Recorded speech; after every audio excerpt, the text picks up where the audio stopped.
Hey, melanin dripping, sweet candy coated honey bar, good looking. The way how you moving, put me in a mood, I'm glad to see you. Your waistline on the baseline, so attractive, I wanna be a captive. I see a smile on your face now, so beautiful, I know you're original. So come push back on me, I wanna see if you got good chemistry. And come wind up on me, don't hold back, y'all, just be free. I love how you dance and show off. You have my attention, girl, you're sweet off. Dance with me, baby, step out. Just keep it moving, cause we still grooving. I love how you dance and show off. You have my attention, girl, you're sweet off. Dance with me, baby, step out. Just keep it moving, cause we still grooving. Cause we still grooving. Cause we still grooving. Cause we still grooving. Come talk to me, girl. Classy and intelligent, are you run the world? I let me sit face to face. Know you feel the tension, just had to mention. Your brown eyes, shining bright, so gorgeous and glowing like sunlight. Hear your voice, angelic high, so amazing, I wanna keep this going. So come push back on me, I wanna see if you got good chemistry. I come wind up on me, don't hold back, y'all, just be free. I love how you dance and show off. You have my attention, girl, you're sweet off. Dance for me, baby, step out. Just keep it moving, cause we still grooving. I love how you dance and show off. You have my attention, girl, you're sweet off. Dance for me, baby, step out. Just keep it moving, cause we still grooving. Cause we still grooving. Cause we still grooving. Cause we still grooving. Hey, girl, I wanna take you home with me. And hey, girl, show you good energy, yeah. Hey, girl, I wanna treat you right, you see. Hey, girl. So come wind back on me, I wanna see if we got good chemistry. And come wind up on me, don't hold back, girl, just be free. I love how you dance and show off. You have my attention, girl, you're sweet off. Dance for me, baby, step out. Just keep it moving, cause we're still grooving. I love how you dance and show off. You have my attention, girl, you're sweet off. Dance for me, baby, step out. Just keep it moving, cause we're still grooving. I love how you dance and you have my attention. And dance for me, baby. Just keep it moving, cause we're still grooving. I love how you dance and show off. You have my attention. And dance for me, baby, step out. Keep it moving, we're still grooving. Cause we're still grooving. Step out. Hey.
Anybody ever told ya what a woman really is? If you ever get the moment, show them how much they give. You're a shoulder I can cry on, arms I can embrace. Is to hear my deepest thoughts, protect her night and day. You are mother, sister, daughter, nieces, aunties, wives. You are amazing, cause you have given life. You are mother, sister, daughter, nieces, aunties, wives. You're all amazing, I try to describe. You are woman, Yes, you are, yes, you are, you are woman.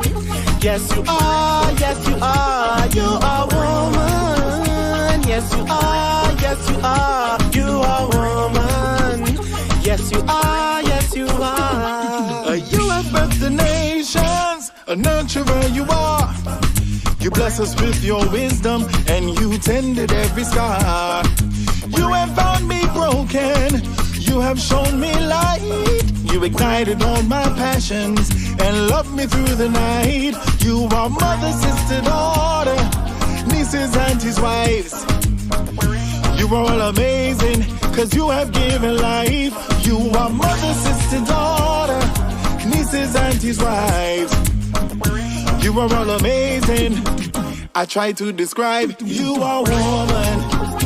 Yes, you are, yes, you are, you are woman. Yes, you are, yes, you are, you are woman. Yes, you are, yes, you are, you are woman. Yes, you are, yes, you are. To be a woman is to be blessed with unparalleled intuition, to be powerful, power independent of place or position. To be a woman is to be a mother, giving birth to sons and daughters, ideas, institutions, and business ventures.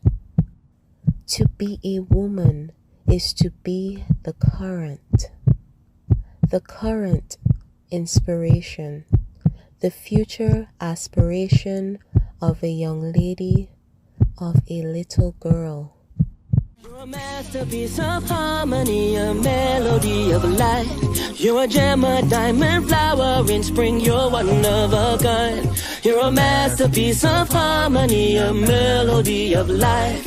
You're an African queen flower in spring, you're one of a kind. You are mother, sister, daughter, nieces, aunties, wives. So you are amazing.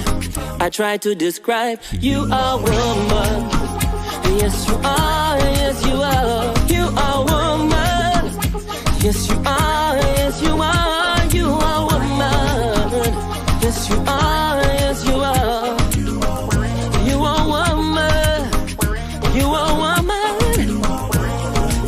You are woman. You are. Yes, you are, yes, you are. You are woman. You are woman.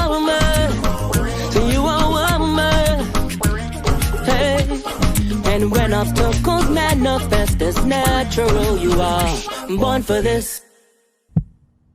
To be a woman is to be the heart of the system, to be the one who brings life into our world.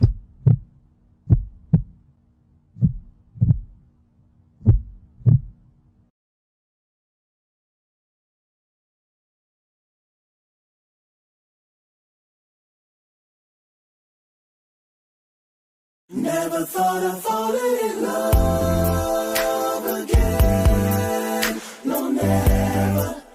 But my heart's been stolen again. This time, hope it lasts forever. We'll go beyond, beyond, beyond, beyond.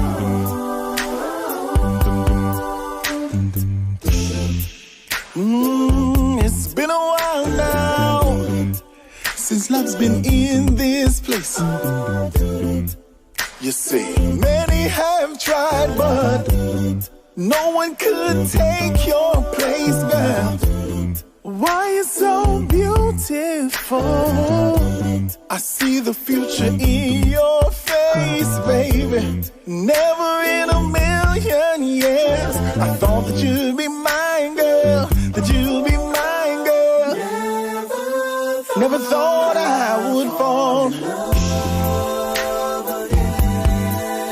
No, never. But my heart's been stolen again. But my heart's been stolen.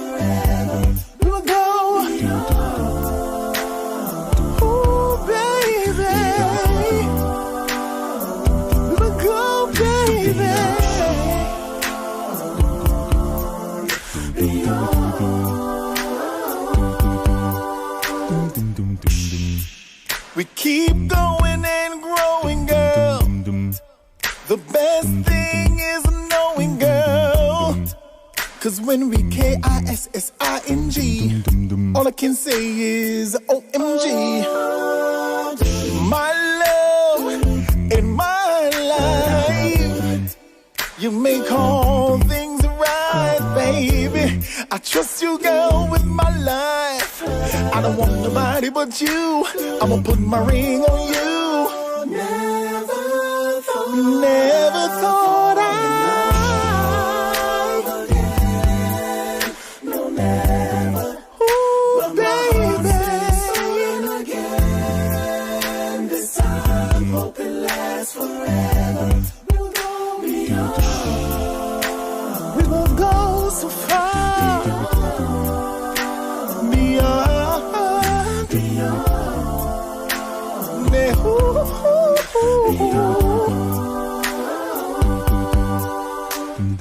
You'll always find what you're looking for, and you ain't looking for a thing. We ain't looking for a thing. Yeah, you'll always find what you're looking for, and you ain't looking for a thing. Never thought I.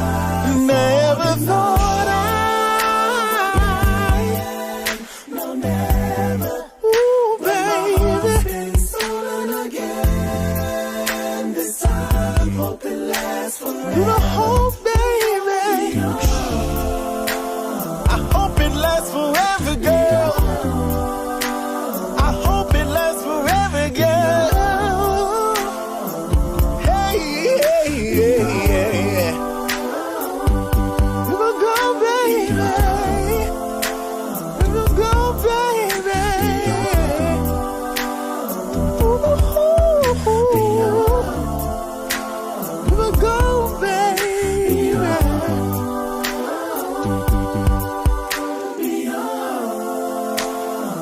You will go so far, baby. I hope it lasts forever, baby.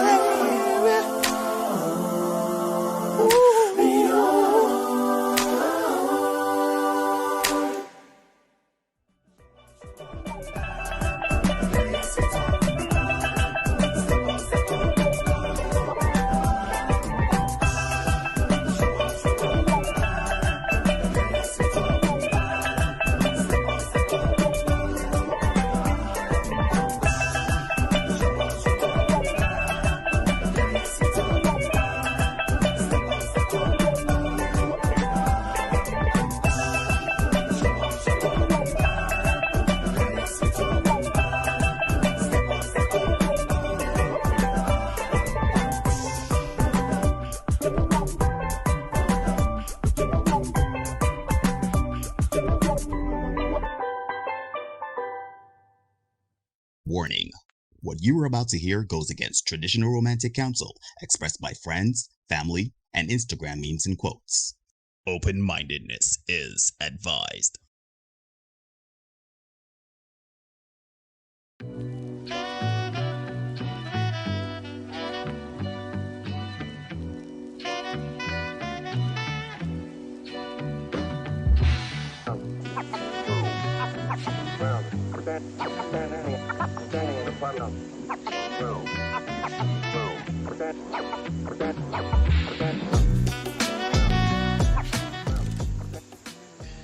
Good night, ladies and gentlemen. Good night, good night, good night, and welcome to another edition of the Senate. I'm your host, Neil.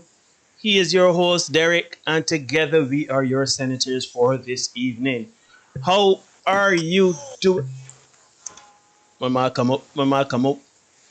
Aiming already. But, like I lost it there so for a minute. Still here. There he is. How you doing, my brother? What's the story? Jeez, are we swag up to $1 trillion here tonight, boy? Well, I tried a little thing tonight.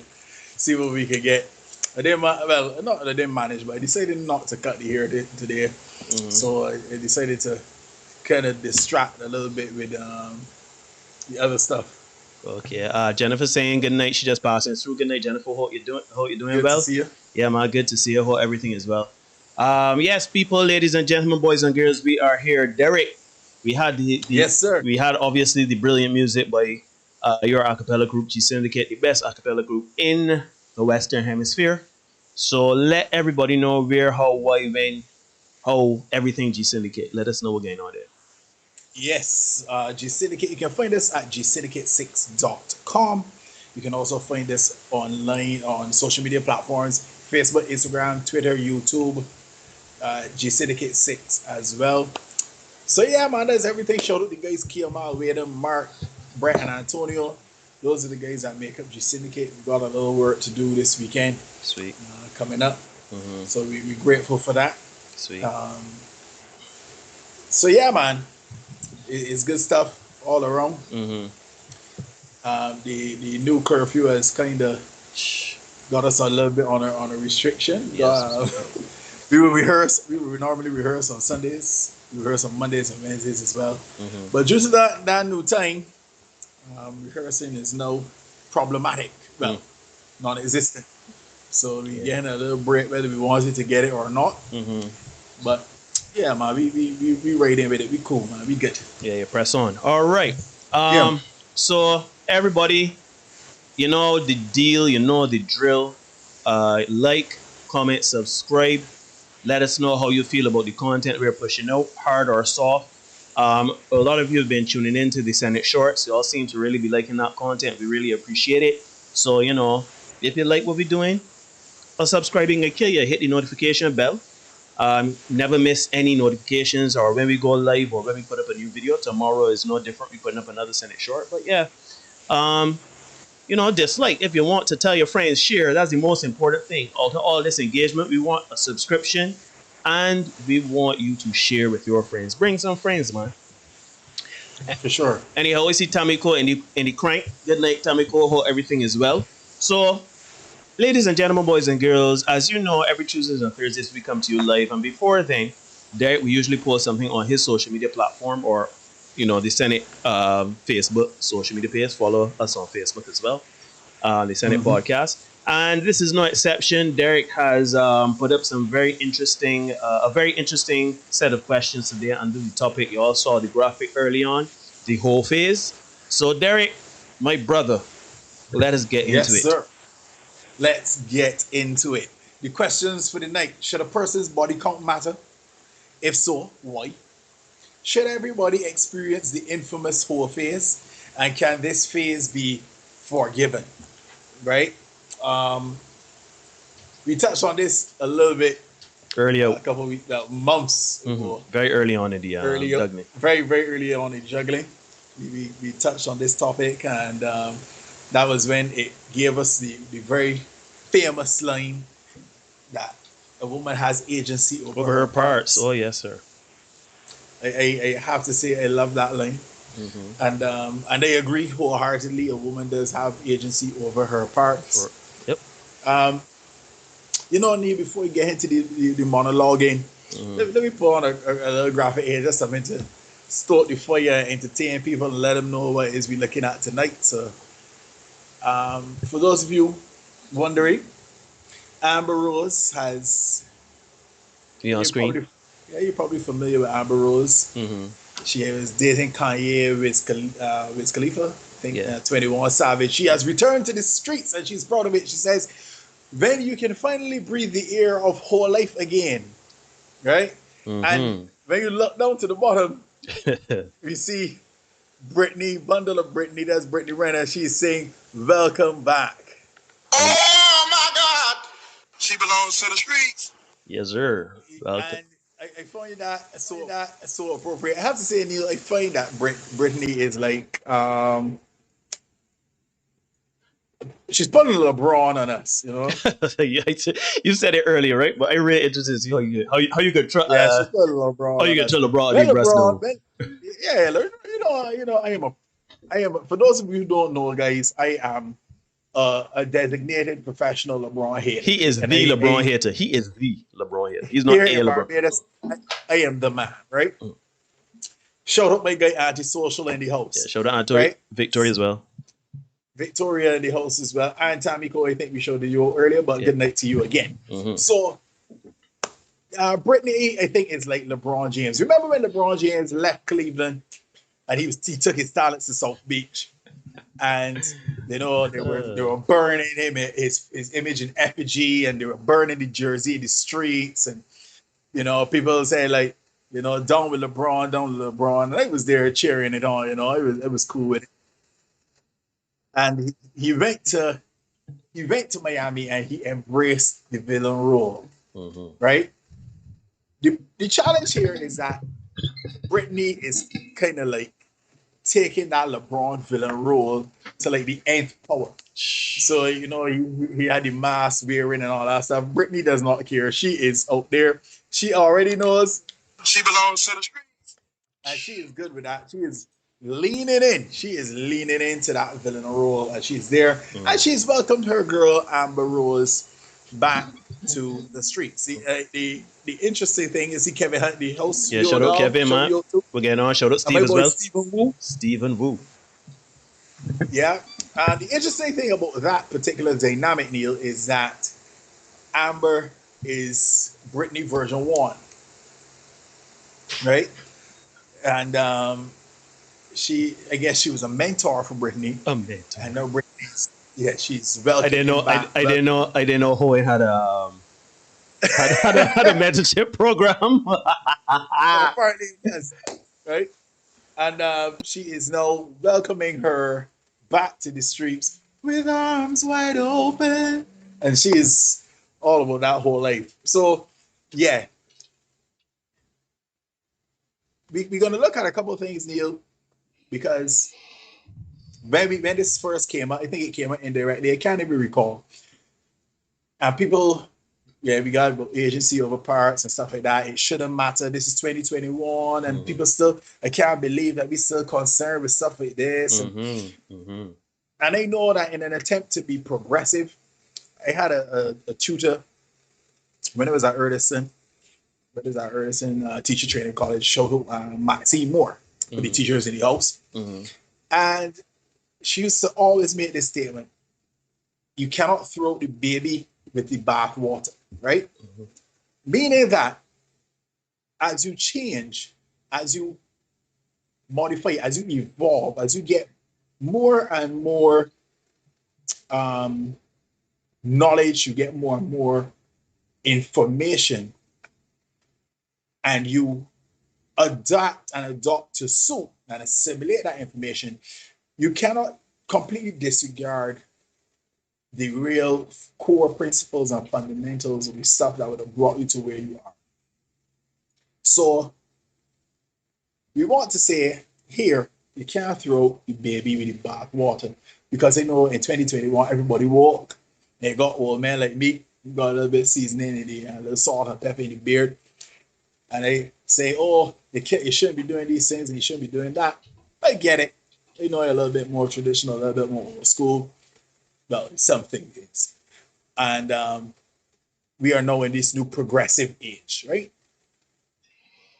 But to borrow from Maxine Moore, I don't think we can throw out the baby with the bathwater. So we got some things there, Neil, that I think we can put on screen. I can't remember the order I gave you them in. I remember you saying you wanted to put on the one with the women can do what they want. You want me to put out that graphic, or?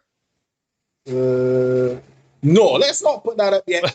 Let's get the Bahamian lady. Let me get the Bahamian Let's lady. get the Bahamian lady. All right, so I want you guys to have a listen. And I want you to consider, ladies in the house and gentlemen in the house, I want you to consider we are all at that age where we are now having children who are coming up. I want you to consider, think of this particular story. Yeah, woman tells story of how she let 20 Bahamian men run a trade and all kind of thing are, right? So let's have a listen, and you can let me know if this is how you would want, if it's somebody that you would want for your son, right? Show your face. What you say you did? I wasn't in college, but the other dudes were in college, and it was 20 of them in the room, and they were all from the Bahamas, from the same location, and I fucked every last one of them. You all fucked you saw, 20 dudes? yes, 20 all you dudes saw, at one time? yeah, at one time. I swear to God. How Okay, so did you nut like a lot of time, or like it was? Done with 20 I was on my back. I was on my knees. I was standing up, and then I had some sitting down, and I was bouncing my ass like while my back was turned. I rolled, got on top, bounced up and down. It was all the ass smacking around. It was one ugly ass dude that tried to come in, and he thought that he was because he got butt ass naked. And I said, skirt, get out the room. You cannot be in here. No, but everybody else cool. Boy, them niggas like that trying to tow your car while you in it. New documentary. And guess what the thing is? My pussy is still the same way. No, ladies and gentlemen, before Derek comes back, because I could tell he has his mic muted. Just remember here on the Senate, right? This is an adult program, right? No, I don't think I need to say this, but I can say just in case, because I don't want to hear nobody in the comment talking about I had my child him and hot cursing and things like that. There. We are adults. We are speaking to adults. We are speaking for adults. We are speaking as adults. Therefore, sometimes some of the things we put up will have adult language in it, right? We try our best not to use adult language, well, primarily because of YouTube and stuff like that. But yeah, don't come for us telling us, when I put up thing in the hammock, you should know better. This is an adult program. Anyhow, Derek, my brother. Yes, sir. Before you continue, I find it hilarious. I saw that a few months ago, and I found it funny because the woman was like, yes, sir, I did it. When it got, yes, sir. It's like, like the man she driving with or whatever was like, you do what? Nah, you don't do that. Yes. Woman was like, yes, sir. And this one dude came in, this ugly dude, and he got butt naked. And I was like, skirt. Can you imagine? You walking in and men, women, whomever. You she read it like as well. It's not gonna work with me. You can imagine walking into a room where a woman is having sex with 20 men. And you say, well, shoot, say ain't getting away. Are you that's like you go to Shafet. You see people line up for Shafet. You hear the getting away food at Shafet. And the taking everybody. You come in and say not you. Everybody can have piece of Shafet but you. Shh. Yeah, dog. You know, guy Steve says even during debauchery, ugly man still can't hit. And that's fascinating. Right? I found that I didn't have a term to use, and I think this particular video kind of encapsulates that term. Sadly hilarious. I mean, it was sad that to her mind there was nothing wrong with it. And shoot, maybe old school again. I could be wrong. But if anybody is in the chat room who wants to let me know or thinks that, that there's absolutely nothing wrong with that behavior, or that's totally fine, you can feel free to come and convince me and Neil. Well, that is if Neil thinks that there's nothing wrong with it as well. Nothing wrong with it part. The whole situation, the 20 men. I mean, she has agency over her parts. Exactly. That, and I really want to be careful what I say, because I want it to be clear. We are not telling anybody what to do with their parts. Their parts are theirs to do with whatsoever they do. Right? Let me not get too much further into my my goings on. So I think we got something else. We got there. Let me see what we got here. We have. You want the World Star? Are you ready for World Star yet? You're ready for World Star yet? We can go really listen to World Star properly, but so let me build it up a little bit more. You see, she's, oh my God, Dario Rafe in the crank. Dario says new generation, young, wild, and free. That is, I don't want to use those terms, Dario, wild, and free, because that could be coming over as a little bit judgy.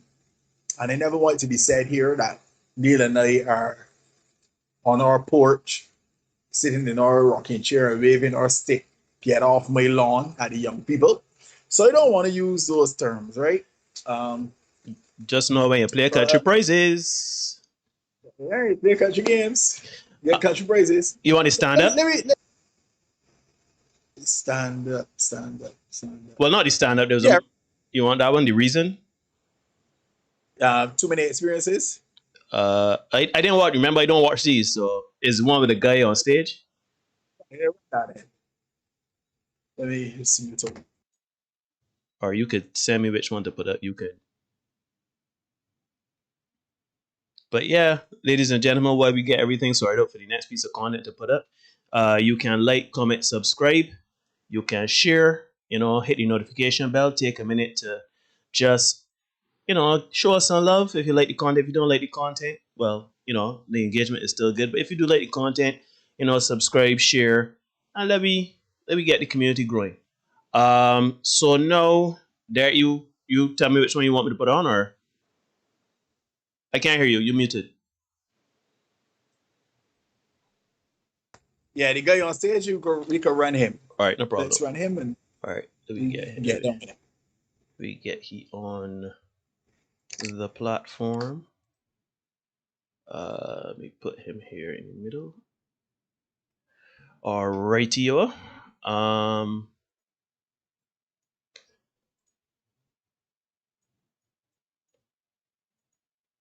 right, he is on. Too many experiences. Ain't no, you know why you can't find a man or a woman to satisfy you psychologically? Because you want him to make the money Johnny made, and you want her to be able to cook like Susie, and you want him to be 6'4" like him, and you want him to be built like her. And here you are, you take all of your experiences, and you out here looking for one person that looks like everybody you've been with. You ain't got to say, man, just say ouch. And let me tell you something. If you find a man that is 6'5" and is rich and makes all the money and can give you children and is at home all day, leave him alone, because his name is Jesus.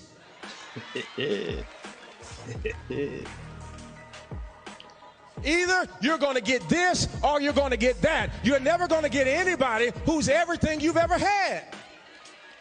If he make a lot of money, chances are he's not going to be at home when you get there. Brothers, we got the same problem. You want her to work all day and bring some. The reason why. Yes, sir. You want to work all day? That is. Well, I can wait till you finish, because I can try to gather my thoughts for that. But it is funny how you're about me, Derek. Yeah, man, I'm here. Yeah. So you could go ahead and comment on that. Yeah, we mentioned it. We talked about this again a couple months ago. We had the analogy of the dry chicken. How you know my chicken dry? Oh, you know my because chicken dry. Because you have something to compare it to. Yeah. And that is part of the challenge that we encounter, because we've connected with so many people. When we go through our little Heaux Phase, hey, Rian, good to see you. Shout out Riri, man, Rian. Yeah. And then we find it difficult because you're moving through life, as the guy say, you're looking for some kind of Frankenstein of a man, right? So you got to be tall like Neil, 6'5". You got to be 6'5" like Neil. You got to be dark like me. You got to go in money right. You got locks, for example. You gotta be a little hood. Then, yeah, you want it sophisticated, but you gotta be a little gangster too. Shoot, you got, and then of course you got good size wood. So all these things you're trying to put together, piece together, and Frankenstein a man, and it doesn't necessarily work. Let me get the world star there, Neil, before we get too far in. Mm-hmm. And let's show the world star with the fork. Brace yourself. ladies and gentlemen, just let me point out. Today he sent me all of these things. I don't watch them. I don't read them. I just download them, and I just implement them as they go. And for the whole day, this man was telling me, brace yourself, brace yourself, brace yourself. Particularly with something here, and he's telling me to brace myself again. So, yeah. All right. Well, you tell me brace myself. I am going to put this on screen here. And let's get it.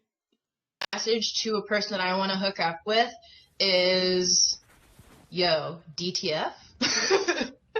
A Tinder hookup usually would last me about like a week, and then I'd be on to the next Tinder dude.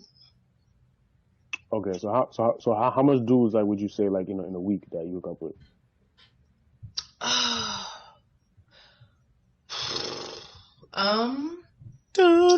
On a good run, probably like 3 or 4 in a week. Three a week, so that's like 12 a month type shit, right? Something like that. Is that like throughout the year? Well, in this instance, it was for about a year, yeah. So that's like 144 bodies in a year. I mean, okay. All right. So, again, ladies and gentlemen, we are not telling anybody what to do with their parts. If you want to hook up with 3-4 people a week, translate it into about 150 plus bodies a year, that is up to you. That is fine. What I will say though is that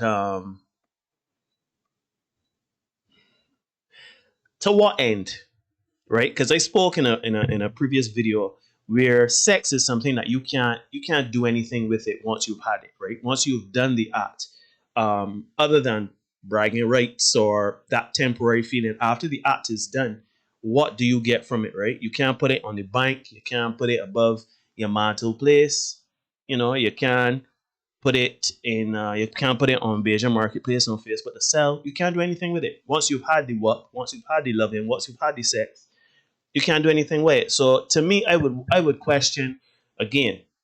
I ain't judging. I would try to understand and ask that young lady or anybody else who I see Rihanna saying that some daddy issues right there. Good night. Again, I don't want to judge. What I would say is I would just want to know to what end. What are you trying to fill, or what you're trying to? We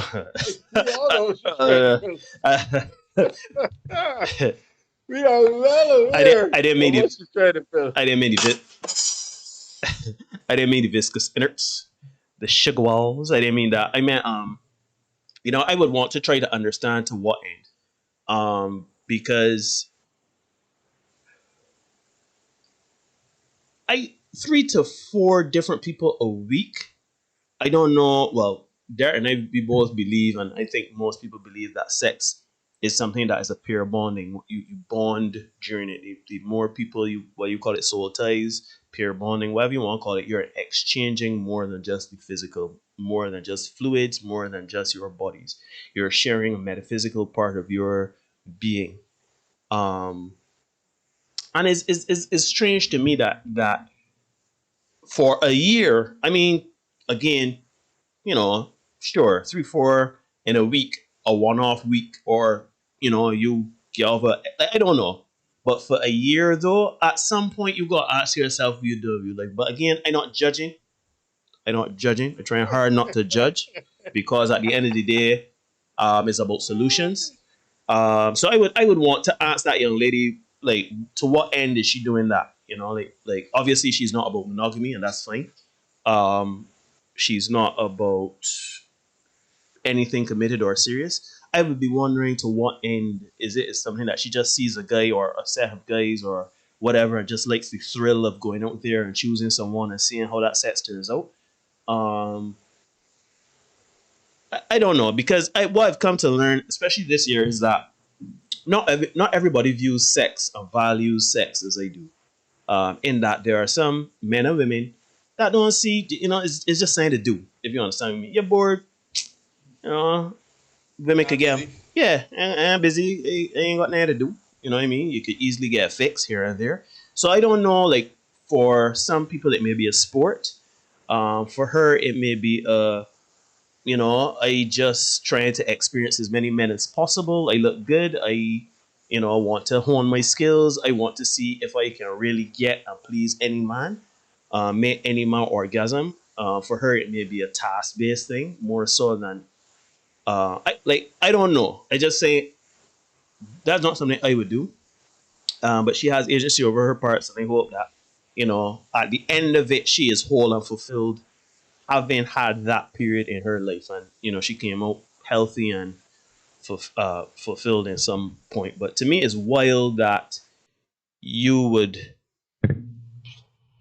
yeah, you say some stuff there, because I try hard not to.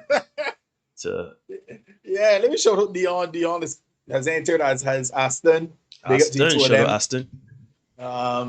Fergie asks, if you're not judging you, what does it matter? Why do you care to understand? You can't have this both ways.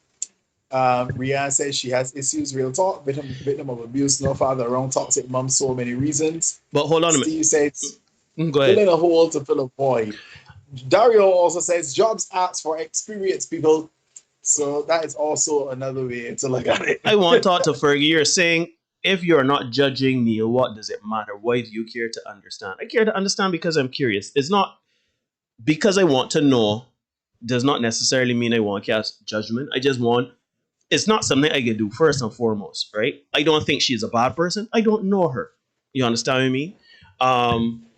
The only judgment I can come to with that young lady, if I were to come to a judgment or if I was to judge, is that she is not someone that I would seek out to marry. But that part doesn't matter because I will never see her or meet her in my life. But it is still interesting to understand why some people do the things they do. Granted, you're not gonna get all the answers, and granted, it may not be. It's not may not. It's none of my business, but it's still a curiosity, right? Because it's something I cannot relate to. I cannot relate to having sex with 3 people in a week for a year. I don't know how to relate to that. I don't. Different people every week. Yeah, 3 different people every week. I can't relate to that. So it's curious to me why somebody would do that, right? For what reasons? So it doesn't matter. You're right. It is, I probably gonna forget about her by the time you get the next 10 minutes. I don't care to understand, but I'm just curious. Yeah.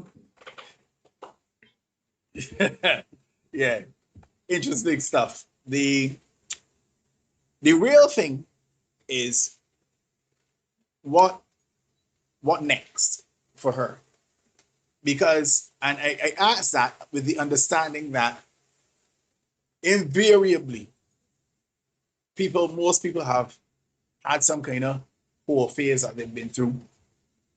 They've had some kind of situations where it's like, you know what, let me just break free and run wild a little bit, and do my thing. And everybody's been through something like that. For the most, when I say everybody, please understand, we don't mean every single person, right? We're speaking in general, in a generalization. But then what after? And here's the thing. Because the double standard exists, we know this. A man's phase, wailing out phase, is looked upon very differently from a woman's wailing out phase, right? And if you manage to get through your phase and without developing a reputation, then fine, that's great, that's awesome. But when you go about your business and you choose some people who aren't discreet, or you yourself are not discreet as a female, then your business ends up in the road. I know you have to combat that reputation which you have earned, right? And we all know of somebody, whether they are in our friend circle or hovering around our friend circle, we all know of somebody who has that reputation, who has gained that reputation, And it's like, no matter where they go, how old they get, you remember them as that person. You remember them as a person who was young, footloose and fancy free, and doing the thing, you know? So the question always will be, what happens after? Can you forgive that phase? Right? You looking on, ladies and gents, watching those videos, when you see those women, right? And you think to yourself, would I want this for my son? Or suppose this was my daughter talking now. Because as woke, as evolved as we all are, when these things hit home, right, it's a little different. I started watching today, Guess Who's Coming to Dinner, right? The old one or new one? 90s, the new one, 1967 movie.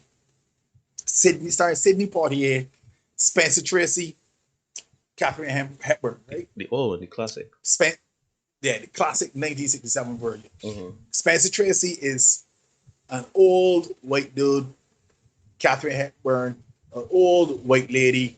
They are the parents, obviously, of a young white lady. And this young white lady brings Sidney Poitier, very interestingly, Neil, very interestingly, she was 23 at the time. His character was 37, right? Remember I tell you all guys, if you're successful, you can always reach back in time. Sidney Poitier came to their home at 37 years old, an accomplished doctor. That's the thing. He was accomplished to meet the parents, right? And even then, the father, Spencer Tracy's character, had a priest, a Monsignor, Catholic, right? He came over to the house to visit, ran into Sidney Poitier, a very black man. And he being a priest or whatever, he had no problem with it. But Spencer Tracy's character could not reconcile the fact that his daughter was dating a black man. Here's the kicker, Neil. She is dating this black man because her parents are very liberal, very, very liberal thinkers, right? They essentially bred her way of thinking. And in the discussions between the Spencer Tracy's character and the Monsignor, the two of them are very close friends, play golf together and everything. They were supposed to have a golf game. Spencer Tracy canceled because he was trying to sort out this mess at home. So the guy came over. And in the discussions, you know, the Monsignor, he was very amused by this thing. And he said, you know, I saw the reason why you would have canceled our game, right? And he said, Neil, he said to him, I find it very interesting and amusing. And I'm paraphrasing, of course, because I can't remember the dialogue exactly. I find it very interesting that you as a liberal, you find it amusing that you as a very liberal thinking man are now having this very real crisis of conscience, because it is all right to think one way until it comes home at you. Oh, but there, you know what? A lot of people will say no. A lot of people will say, oh, but that was such an antiquated way of thinking. That was 1960, however long. We don't think like that, no. Yeah, 1960. But here's the thing. It is still very real today. Oh, you and I know that. People in this chat know that. You people in this chat know that. But there's got a lot of people who pretend they don't know. Because we like to speak aspirationally. We like to speak from a very utopian way of thinking. Oh, this is what we should do. This is what we will do. This is what we have to do. Until, of course, it hits our doorstep. And now all of a sudden, it doesn't really matter. It shouldn't apply carte blanche because it's now, oh, well, that hitting home at me. So we got to do something differently. And this particular situation, as much as we got people talking about agency over the parts and all that stuff, what if it was your son? What if having to go into the dating marketplace and encounter one of these women? What if it was your daughter speaking as one of these women? How would you deal with that? How would you process that? We have a video to show you. We're not going to show you all. It's very long. And this is a very attractive lady, right? And I'm not going to give you too much preamble into what she says, but we're going to let you hear what she says, and you can really kind of have some insight into her way of thinking. Hopefully we don't have to play all, but it just kind of goes on. Whenever you're ready to put the plug on it, you can. But we let you gave you some insight into how she's thinking, and this is the way a lot of young people are thinking now. As Dario would have said earlier, new generation, live young, loyal, and free. That is kind of like the approach to it. So we have her on screen, as you can see, even before we roll, very attractive young lady, and we're gonna let her have her say. Bella, I hope you're doing amazing. Today is my first full day as a 28-year-old. Yesterday was my birthday, and I think I started this channel right before I turned 26. So I know at the beginning of the year I set my 2018 sex goals, and after reviewing the episode, I've actually achieved a lot of those goals in one way or another, but I kind of deviated severely from one. And like I said, it's more of a deviation than it has been a complete failure. I'll cut to the chase. These last 10 months, January to October, have been my hoe months. I've been doing some fuckboy shit and some hoe shit. So for a bit, I felt really guilty about it. And then I started to question, like, why am I doing this? Why am I behaving this way? Why am I going outside of the norm of how I generally behave to this, like, who is this person? And when I say hoe phase, I don't mean that I was like accepting money in exchange for sex. Definitely not that.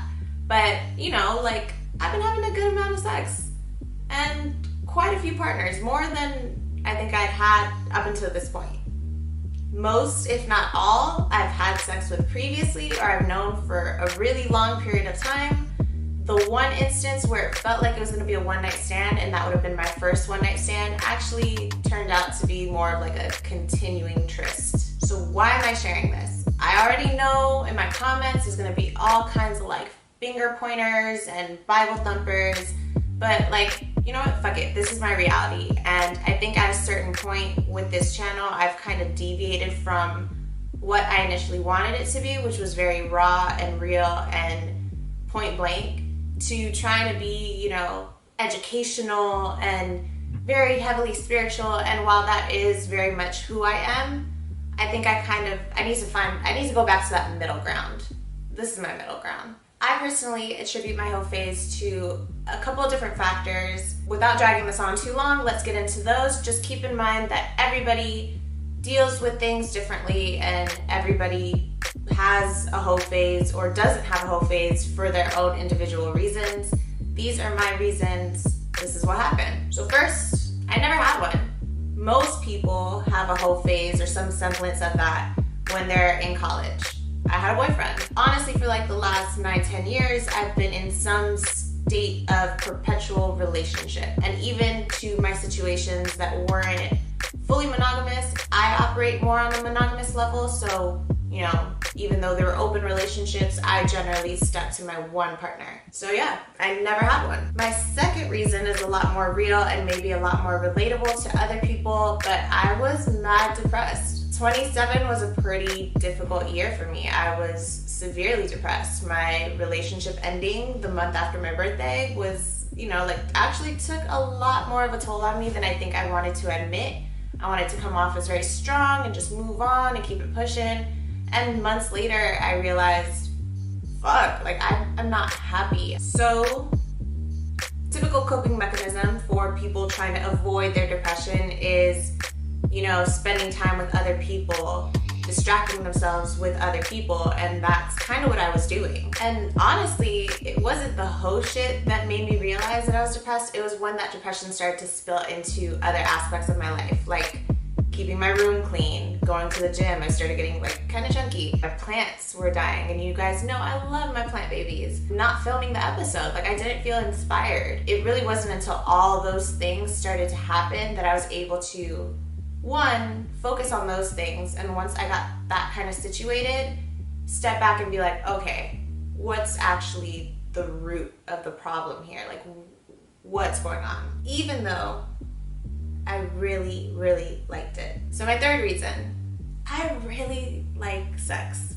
We know this. This is a thing. We have a channel called In Bed with Bella. I talk about sex because I really, really, really like sex. I have no shame in admitting that. So you can understand my confusion in myself when I was like shaming myself for having a Heaux phase. I know that even though I wasn't always acting from a place of mindfulness, I vetted my partners, I use protection. These aren't like shitty rando people that I'm picking up off the street and then I feel guilty about. These are like people that I genuinely care or like. I enjoyed every single one of those multiple orgasms, and no one's gonna shame me for that, especially not myself. Men get to have sex with multiple parts. Well, all right. Let me pause Bella in her bed. So for me, for my one part, this is what I gotta say, right? Because she makes a very her points are very interesting to me because at least she can give you reasons as to she didn't have to, but everybody has a reason for doing it, right? She says one, she never had one, and that is that from some women I've spoken to that have had that whole phase shoot, even for some men, me included, you go through a brief phase of just letting it fly because you would have had a very regimented upbringing, or if not a regimented upbringing, you're coming into adulthood. You would have had a lot of preconceived notions of what relationships should be, or you had a lot of studying to do. You had a lot to do in terms of a career and doing certain things. And then you get to a stage where you say, okay, I've accomplished all these things, or my worldview needs to be challenged. It's kind of like, I don't want to say finding yourself, but kind of allowing yourself to be a bit relaxed in certain things and ideals that you have in your head. Because it's adulthood. That's really what it is. You have newfound freedom. It's like part of the expression for, but it's like that dog that you get let off a chain. You run all about yard. And then you finally you open the gate and let you run out, and then you go on the road and all that. Yeah, you go on the road, don't see for 2 days and things. But I mean, right. So I could understand. I actually understand her reasons. The second one being that she went through, a bad breakup. She was always monogamous. I guess she sounds like a woman that was always doing right, especially by partners, by society standards. And then, she probably had a bad breakup and she said, "But what's the saints?" I definitely went through that where it was like, "What's the saints? Why saving it for?" I mean, why.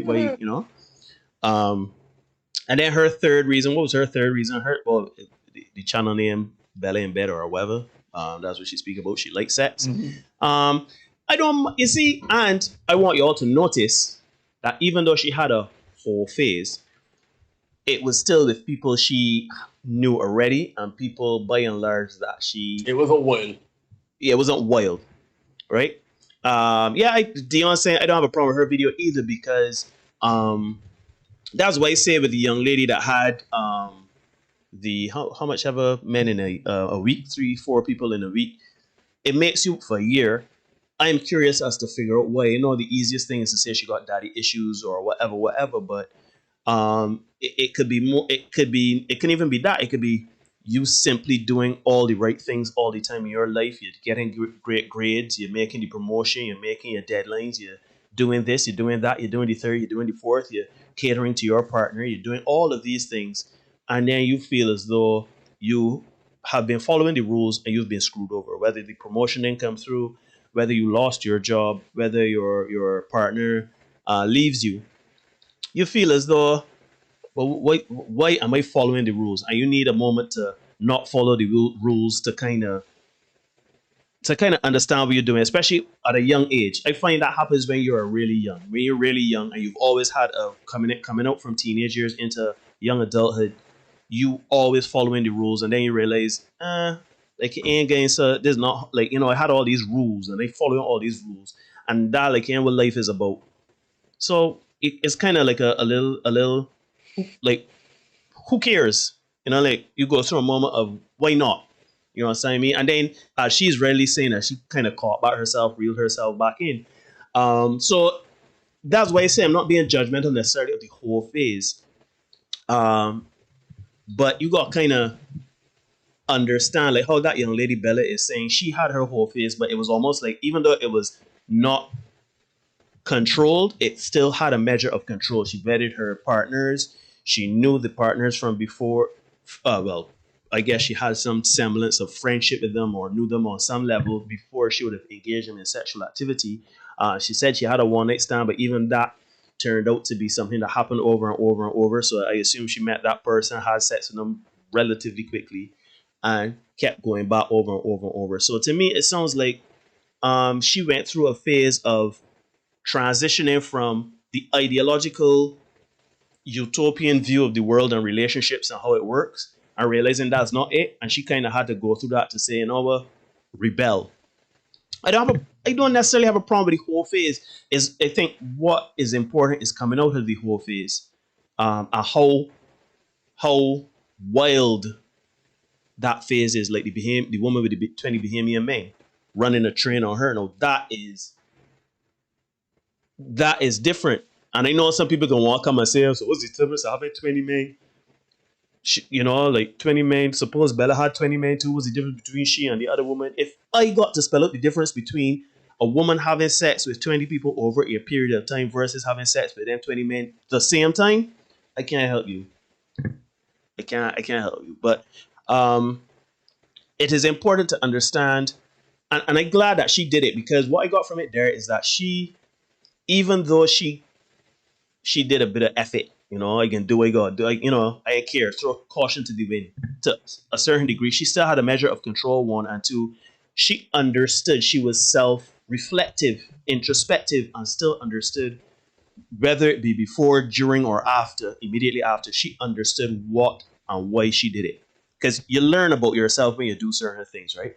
So, to me, I don't think there's anything wrong with the whole phase. What I will say is that we got to be careful with why we do things, because everything we do has to have a reason. It has to have merit. It has to have some sort of understanding, because or a measure of control. Sure, you might say, typically I get to know someone and I talk with them for a few things and I don't have sex with them until on the 6th date or after 2 months or whatever. You've had all these rules, but you see somebody, you all vibe, you realize the person on the STDs, the person cool, the person attractive, you get on some what early on the juggling.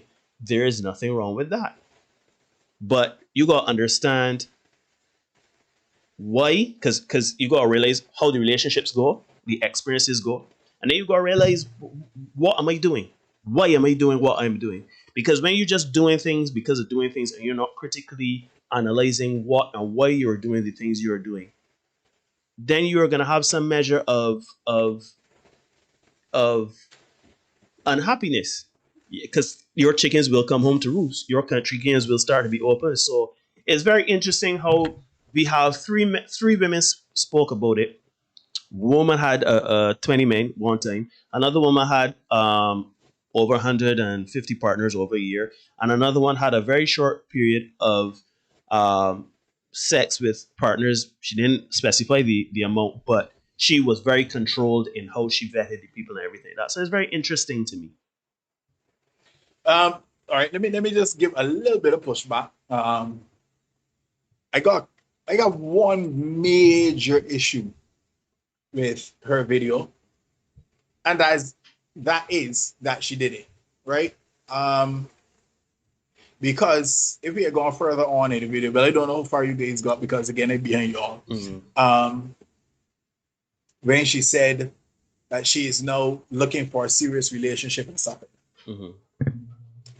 Right? And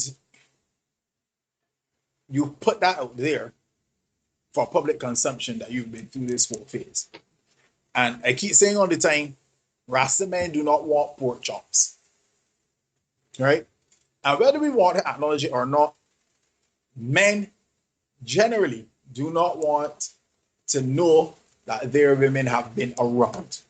So because she's now put that out there, she has opened up a situation where there are some men who are going to say, you know what, you're a good looking girl, but I ain't really want that for the long term. Nothing. From pillar to post. I will approach that for a fun time and keep it trucking. So I think she might have done herself a disservice by actually doing that. And I will say, I don't think that there's anything you learn that's going to benefit you. Sorry, anything you're going to learn from one man that's going to benefit you with the next. So, for example, if you're going out with Neil and you like me, guess what? Then there that you can learn to do with Neil, that you can come and bring. But it's not about that is going to benefit you in dealing with me, right? But she learned about herself, though. I mean, I don't think she necessarily learning about men. I think she was learning about herself. But here's the thing. What is that experience with you going to teach her? You know what I mean? So there's nothing that she couldn't learn from in a committed relationship. That's all I'm saying. I would say this is what I would say. I would disagree with you on that, simply because I think she is, because it's not about being with a particular man. I think she is learning because, again, I don't know the woman. I just spitballing here. But the reason why you said there is something to be learned is because it sounds as though she has come out of it. She had a bad breakup. She probably was following all the rules. She seemed to be at a stage where she was like, F it, I can just throw caution to the wind, let down my guard, or take off the safety protocols, so to speak, to a point. And she probably learned some stuff about herself, which is, one, that's not something I should be doing. It could be two, the problem is not necessarily with the breakup. It may not necessarily have been with the man. It could have been with me, or it could, like, there is something that you could be learned from it. For example, I had a very, very brief Heaux phase, but I had one, right? And what did I learn from it? I learned, one, that life ain't for me. I learned that, two,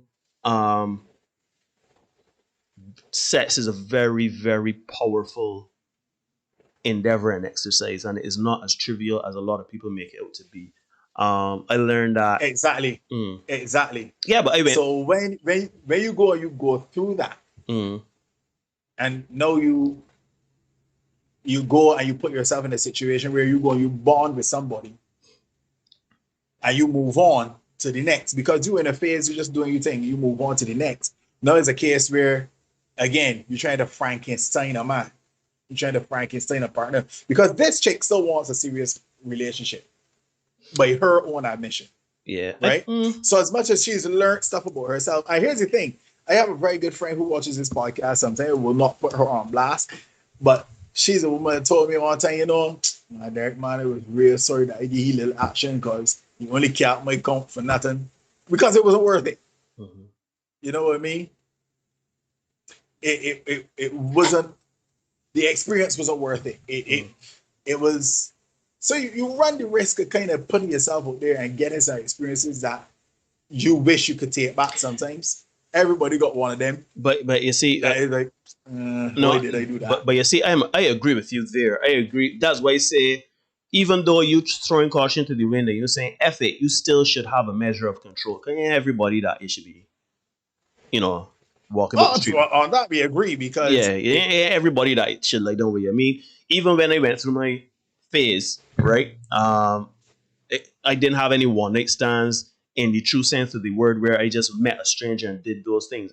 Everybody that I did those things in that phase were people I knew before, that I would have known for years, and I would have had some level of interaction with before, right?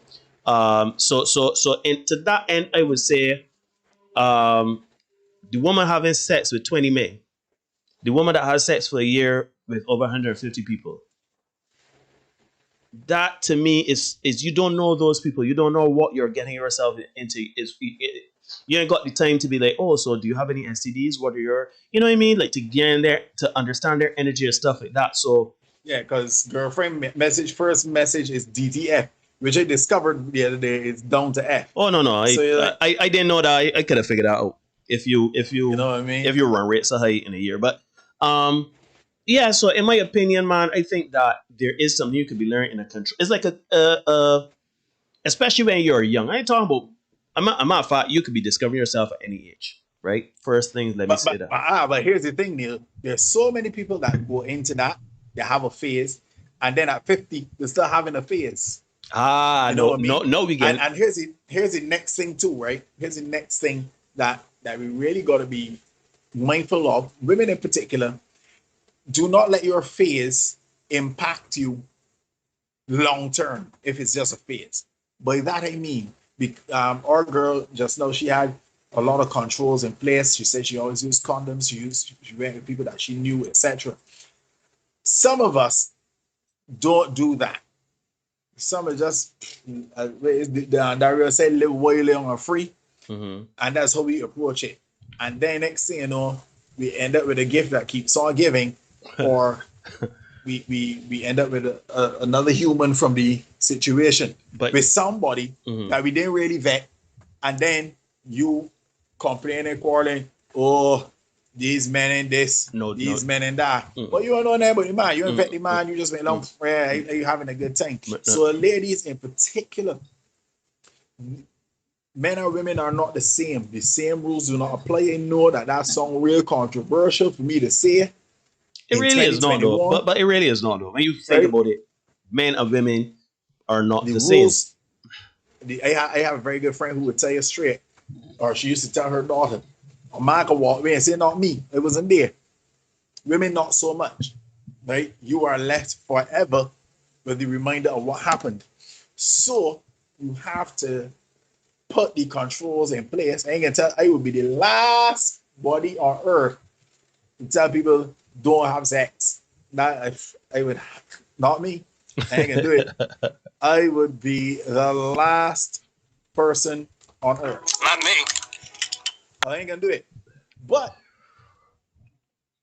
protect yourself not only against the STIs and stuff like that, but also against the people that you're tethering yourself to. Everybody does not deserve access to you, man and woman. I know again that might sound real controversial for me to say in 2021 because we live in a time where everybody's kumbaya and everybody equal and blah blah blah. But men, there's some women you need to see and leave. Women, there are some men you need to see and leave. No, that's just point blank. No, I am so glad you bring that up because on that we agree. We can disagree on the various examples that we had early in those videos. We can disagree on why, when, and where somebody would do their phase. But what we can agree on is whatever you do.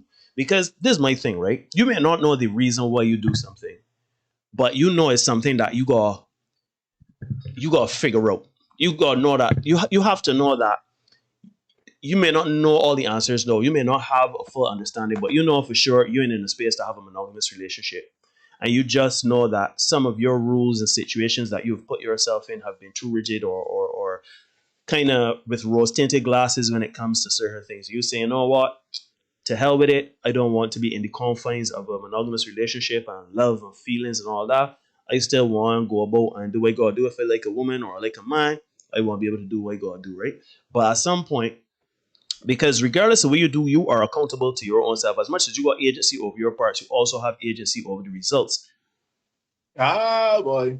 So if you are a person where, for me personally, my phase was very controlled, right? Protection, sometimes double bagging, making sure that I knew the person, understood the person, had certain conversations, whether it's a lie or not, understanding where we stand in terms of any emotional attachment or lack thereof. Like, it was still, because I know that in the end, if I call it STD, STI, or I got someone pregnant, or, I lied to someone saying I really like you and I want you, but really and truly just want lash and dash, then I would be having to be held accountable for my actions, right? So I think it's very important. Men, they just made a point that we could walk away, right? It's like parking a car bad and walk away from it. Nobody don't know that you parked the car till you come back to it, right? But it's very important for you to understand that you still are causing damage whenever you do certain things. If you are not responsible, if you're not, I ain't telling nobody not to do what I gotta do, when did you gotta do or whatever. But understand, right? If you get a woman pregnant, she bears your child, you having sex with this woman, are you whether protected or unprotected, and you know that the result of having sex as an adult will yield a child. Therefore, when a child come, all of a sudden you're walking away. All of a sudden, God, give me a DNA test. I ain't know about that. And you calling all sorts of things into question, etc. I ain't saying not to make sure that your child is yours, because there are some people out there that would tell lies or whatever. But you are responsible for your actions. If the child turns out to be yours, that is your situation. You have to deal with it. Don't feel as though you could just walk away and you could. Yes, we men have that rule set up for us. We are different from women in that. Shoot, we could cry down hell and high water that each other ain't ours, right? We could say, the DNA test lie and this and that. We could call all sorts of things into question. But you still, as a man, have to be responsible for your actions, because that's one of the cornerstones of being a man, in my opinion. As an adult, you gotta be responsible for your actions. If you telling this woman, oh, I love you, baby, and I want to be with you, and this and that next, when you have no intention of committing to her, you have no intention of being monogamous, then when she confronts you and brings the drama to you, you can't sit there and say, why me? So, Adrian Clark. You know what I mean? Why me? So to me, Lord, why me? So we are not telling you not to have the whole phase. We are not telling you not to learn about certain things. We are telling you yes or no. What we are saying is, if you can do anything out there in those streets, whether good, bad, or indifferent, you gotta know that whatever come as a result of it, you gotta stand on it. You understand? I ain't saying condoms don't break. I ain't saying that a child can't slip through the cracks. I ain't saying that you can't catch an STD, STI well fully protected, or somebody don't lie to you about their status and everything like that. I'm not saying no. Regardless though, the result has happened and you got to deal with it. So to that end, what I will say is that it is interesting, because we're talking about there's the whole phase, but now we're talking about body count. And I think that those things are two different things, obviously, right? Because a whole phase is you accepting that your rational mind has relaxed a bit, your protocols have relaxed a bit, and you are going out there and you are just whatever happen, and you enjoy yourself. Now, through that phase, you may find yourself with a lot of bodies, right? Now, what you gotta ask yourself is, while going, because you don't just wake up and realize you got 150 bodies on your belt. You don't wake up one day and see, let me carry the 3 here, multiply by 2. You understand? No, you don't wake up and realize you have a high body count. During that, because every rational human being knows at some point, you see, you like doing some foolishness here, I don't care what nobody tell me. At some point, that's a bit of junk there. Shoot, I've even heard people that was doing junk saying, I dodged a bullet there, boy. The children of SCD, I dodged a bullet there. At some point, you gotta realize that having a high body count, especially in a community like Barbados, especially on the internet, especially with you not vetting people and you're not checking people and not understanding if people are this, that, discreet, whatever, your business could very well be on the streets. So if you get out there now, you say, okay, now I'm ready to settle down, I've had my phase, and you got notches under your belt in the triple digits or more, and you go and you find this nice young lady or nice young man, and you say you want to settle down with this person, and the person is not here but you though, I don't know if you are somebody that is willing to commit and stay through the hard times. Wait, play that again, play that again, play that. I ain't hear it properly.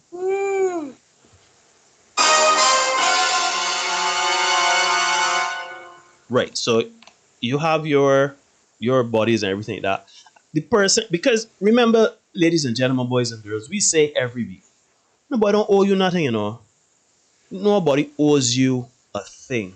So because you have had your phase, you've had your experiences, you've had a high body count, you're John Wick. You go out now and you say, you know what, it's time to settle down and play fetch with my dog. I want to be a one woman man, I want to be a one woman man or a one man woman, and you want, settle down and try the home monogamy thing and everything like that. Nobody don't owe you that though. Nobody don't owe to say, shh, I don't want to settle down with you because I don't feel comfortable with somebody that slept with over 100 and somebody people. I feel as though that you can very well revert to that previous lifestyle and I may end up getting hurt. And to me, I don't see, because the last time we had this discussion, people got, tensions got a bit high, right? And we said some things and everything like that. And, we got to understand that nobody owes you anything and you owe no one a thing. If you feel uncomfortable because somebody has a high body count, then that's how you feel. You could be, for me, I would be worried about the person reverting to that lifestyle, particularly if something goes awry in the relationship. If all of a sudden we had an argument over the dry chicken, a woman say, my chicken dry now. Let me see what they say. I done playing by the rules. I getting back down that lifestyle. You understand? Now I know people that say, oh, but that's not a true reflection and you should really give the person a try and go down the road. But yeah, when they put 10 years in it and they realize the person is that, you understand what I'm saying? So we have to understand, right? I understand we like to think kumbaya, utopia, you should not be judged on certain things, you should not be judged on certain things, etc., etc., etc. That is fine. And I agree. But you know what? I also don't want to be hurt. I also don't want to find myself wondering why my woman or wife ain't coming home any night come.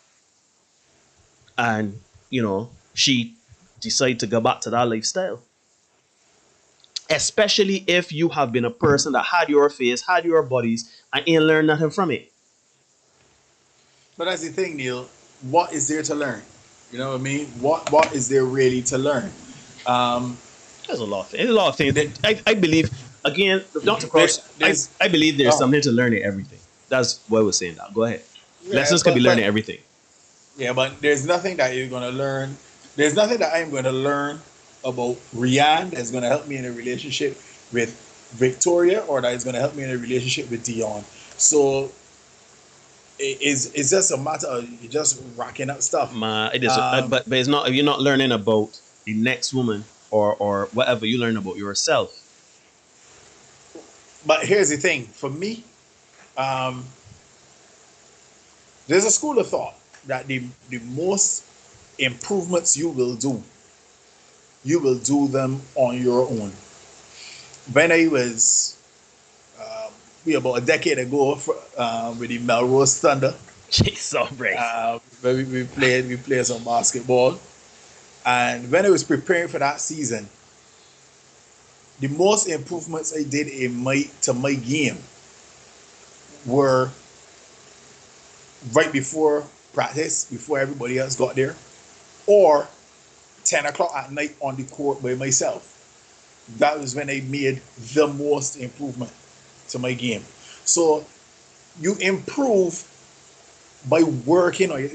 We say that every week here. Gentlemen in particular, you improve by working on yourself, by yourself, for yourself. Then stuff will come to you as a result of. Ladies, if you continue to make yourself a better woman and improve yourself, you will find a good man, or at least a man deserving of you, because all of a sudden now it's like, yeah, I on this level, this is how I operate, and as such, a man worth his salt will recognize. Here's the thing: there are gonna be some men that ain't worth it that gonna recognize too. I can trade it to take advantage of that. You as women, you gotta be able to filter that out, right? Let me just dive in the chat a little bit. Victoria says, as with everything else, risk assessment is key. Do whatever you like once you consider the risk. It is also fine for someone else to not appreciate your level, high, low, or middling of risk, and that's a fact. On fact. As you said, Neil, nobody don't really owe you nothing. Nobody owe you nothing. So you gotta do for you. As much as you could be selling your pork chops, if you go down to Tampa Yard and the Rastaman don't want them, you can't tell the Rastaman, but geez, hombre, look what kind of man you is that you don't support black. You don't want to support black people. You see with small business, you don't want to support. Yeah, that's you going to can't be black shame people. the Rastaman to eat pork. Right. You know what I mean? So understand, if you're selling pork, there are going to be some people that don't want it. Right? Rihanna says women can go through phases too. Women are not angels. We are very aware of that. We are merely humans with problems, with issues, with obstacles, with personalities. We are very aware of that. I know girls who were willing back in the day and they're married. I know women who were willing and their husbands/partners still don't know how much back in the day.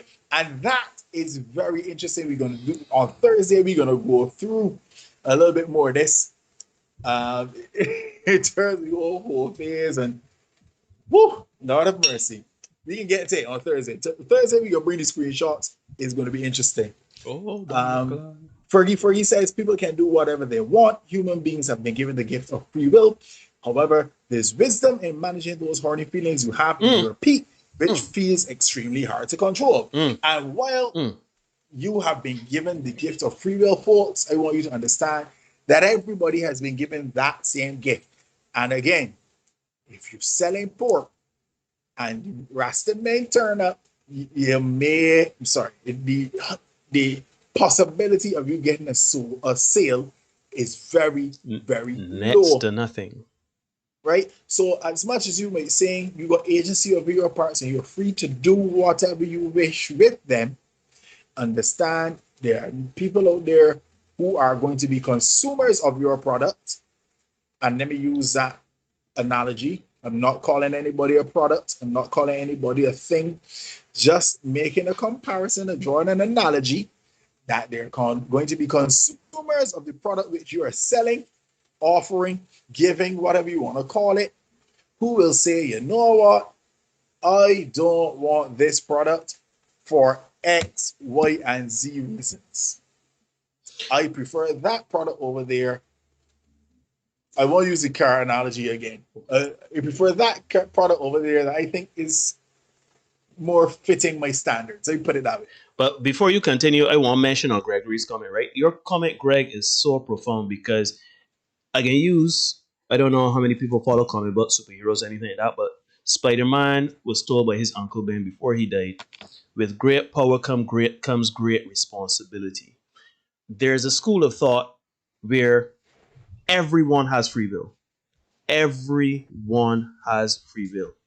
What makes the difference between someone that is an adult and somebody that is a successful adult?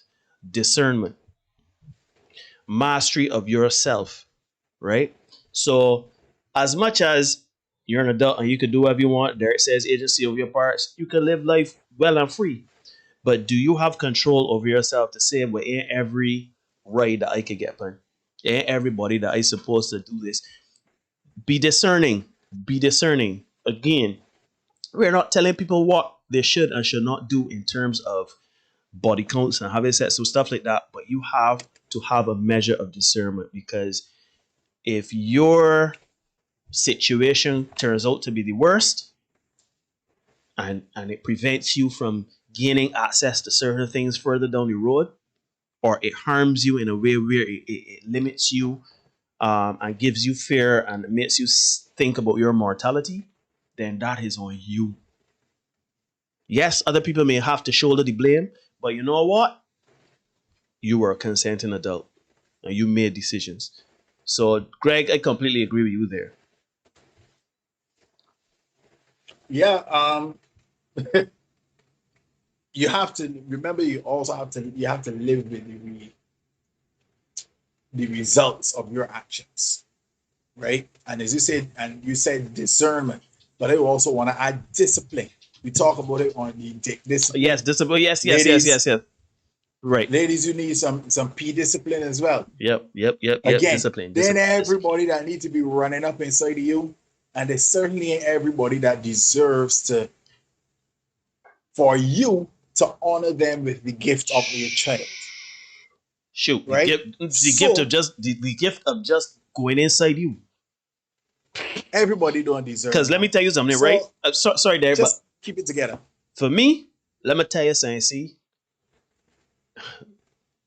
no, let me keep it out of myself. But let's just say when it comes to me, I turn up my nose quick at any woman that said I want sex with me, because it's like, So discipline. You gotta ladies be and gents. Yeah. I got a partner I might would say go have standards. You know what I mean? Standards. It can be a case of everybody that sees you or you like you a little flat in your stomach, you know, you like give a little bit. Yeah, come and get this one. You know what I mean?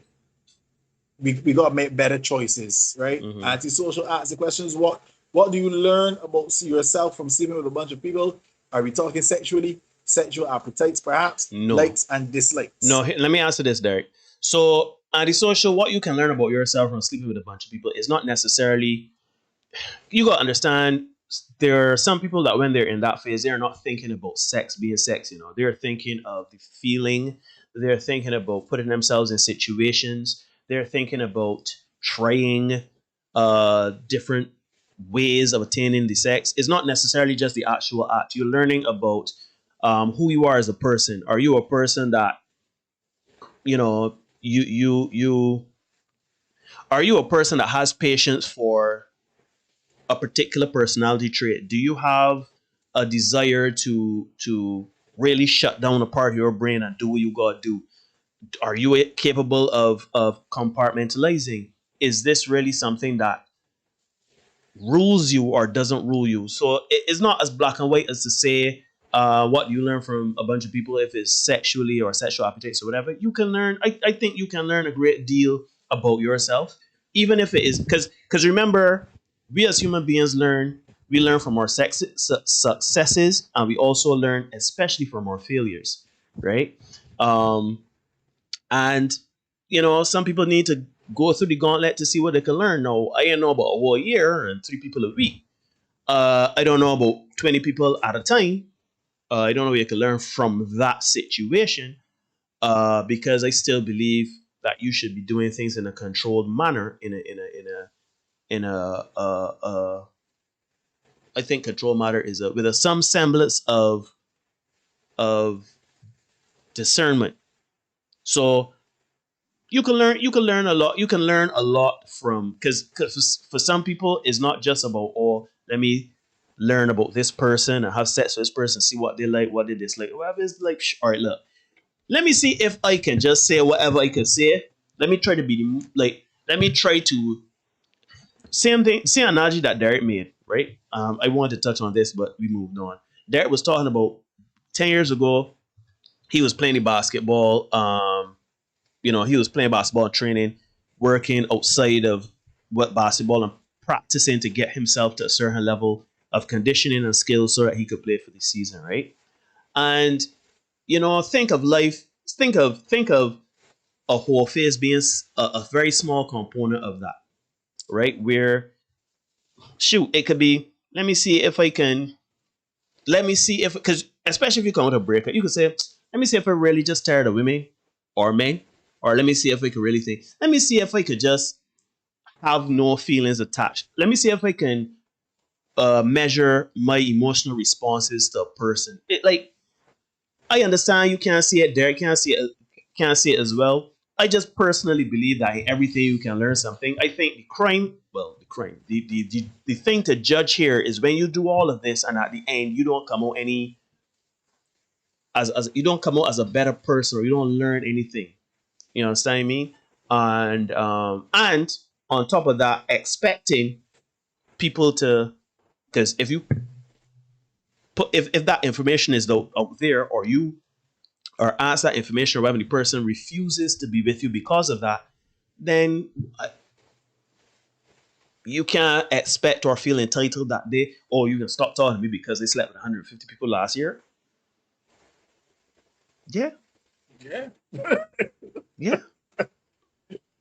Yeah. Cause you gotta give me information, right? If we have, cause I'm not saying we ain't gonna have a conversation about it, you know. If I met that young lady that had 150 people last year or whatever, and we started talking or whatever about it, and I say, you know, okay, you know, and she was telling me, yo, this guy and that guy, and they say, wait, just out of curiosity, you know, you've had a lot of sexual experience. She say, yeah, you know, I had my little phase, and you know, I might not made the triple digits, especially in the last year. I can be like, so I suspect she will. Anybody behind like that would never admit it. Never. Man or, well, some men would, but women, nah, that ain't happening. You won't get that number. Yeah, but you see, when you don't find out that number, right? Because let me give you an example. You know, I forgot this example the last time we talked about it. I forgot. Years ago, I dated this young lady, right? And she's a well-known person. I dated her, and you know, we were in a relationship. Everything was going well. Everything was going nice. And then one day, woman ghost me, right? Woman ghost me. Boom. Ain't hear this woman. I would message her and talk to her, but it was very like one-sided conversation. Woman ghost. Bad breakup. Well, it wasn't a bad breakup. I took it really hard. She just broke up with me. But it wasn't like any animosity or anything between us. But I took it hard because I don't understand how we went from love to nothing at all. And then I met you're going around and everybody was like, oh, you on so breakup? Oh, I know that ain't gonna last. Oh, that sounds about right. She's been known to be flaky like that. She's been known to do this and she's been known to do that. And I like, if I had that information at the beginning, it would help me to make an informed decision as to how not to get into a certain level with a person. So as much as people that say things like body count don't matter, and why tell people body count and this and that next, but we don't tell nobody body count, but you get with a person thinking this person can be committed, but this person ain't committed. Person either cheating you or going back into la lifestyle or whatever. You understand? Still got the little black book, still texting people or whatever, and it don't work out. You got heartbreak. The person taking half your assets, and you got no fight for custody of your children. And people saying, oh yeah, man, she known to the streets. Or yeah, she belongs to the street. Like, I feel like that is information that can help make a decision though. And I don't understand why people seem to think as though that is some level of judgment of if the person is a whore or whatever. Like, that is simply to understand your mindset. And not everybody shows you and tells you. People talk about have the conversation. Okay, I met a young lady and I said, okay, so tell me about your past traumas and tell me what you're trying to heal from. And a person can really BS themselves and talk sweet, you know, and tell you, like, yo, people don't understand. Yes, a person can lie about the body count, you know, don't get me wrong. However, I find people be more accepting to speak on their body count than they would be to speak on their trauma. A person be willing to speak on, oh yeah, I had sex with 40 people last year, as opposed to, you know, I've never really been loved and hugged by my mother as growing up as a young man, and my father used to beat me and abuse me, and nobody want to talk about that, you know. So when my apple cart skin out emotionally because the person broke up with me because they don't want to deal with certain trauma, heal from it and everything like that, and people out there telling me, oh, but you know that XYZ ABC, nah. Like, wait, I see Rihanna here. I have a question. What about the down low wilder? Girl who comes all prim and proper and innocent, who keeps all her wilding under wraps and tells you she only had 2 partners. I firmly believe in doing my due diligence, right? And even though you... my Chadi saying here, shout out Chadi, man. Chadi saying you have to do your homework as well. Right. What I will say is, and you can do your homework, but as you say, she's a down low welder and she does her thing. She tells you, oh yeah, you know, you're the 3rd person ever, whatever. You can be lighter, right? But they always say the truth will come to light, right?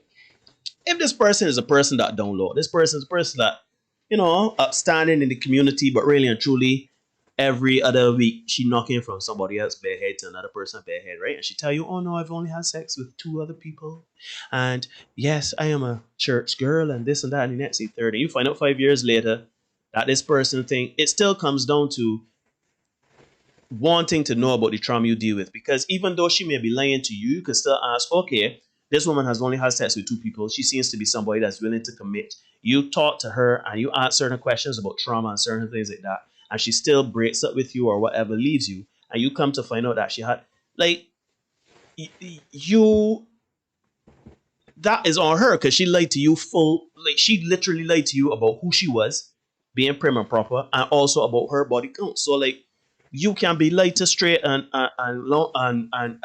full out. But I know people can come and say, why not just have faith? Why not just operate on faith and let faith decide? That sounds sweet and good till you have it. Who's faith? Faith here? Oh, bumper clap. Faith here? Here. Like people just listen. I am a man, right? I firmly believe, if you kind of vibrate on a certain wavelength, there's certain things that just don't, like certain characters, certain drama just doesn't come my way, right? Because I don't know if I just cynical a little bit too. I've seen a lot, so I guess a lot of stuff just doesn't come my way. And when I see it, I am able to filter it out pretty quickly and just leave it where it is. I could say point blank, I don't have tolerance for bullshit.